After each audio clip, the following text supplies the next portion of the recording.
А сега дозволете ми да се осврнам на втората тема, поврзана со партизацијата на институциите во Република Македонија. Изминатата недела бевме сведоци на нов упат и партизација на неколку клучни институции кои по својата природа и по својата функција треба и мора да бидат независни. Уставниот суд и Советот за радиодифузија, како и Антикорупцијската комисија.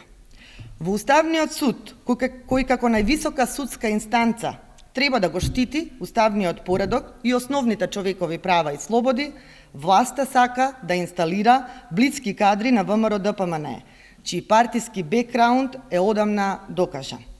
Корупцијата во редовите на власта, како председател на Антикорупцијската комисија, треба да ја детектира Љубинка Корабоска, која претходно била туристички менаџер и представник на ВМРО-ДПМНЕ во избирачки одбор.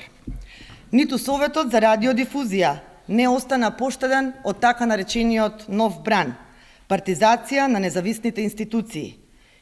И во ова тело, кое треба балансирано и без партиски диоптер да ги контролира електронските медиуми, се предлагаат кадри со несоодветна професионално искуство и чиј единствен критериум е тоа што се блиски до ВМРО-ДПМНЕ.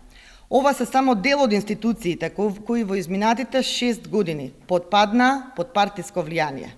Сето ова силно го нарушува демократскиот амбиент во Република Македонија, кој зависи од степенот на независност на овие институции.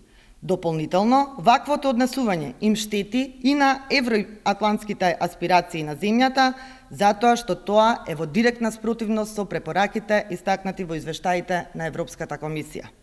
Со ова граѓаните се во опасност да станат заложници на партизирани институции, кои наместо интересите на граѓаните ќе штитат и спроведуваат партиска агенда.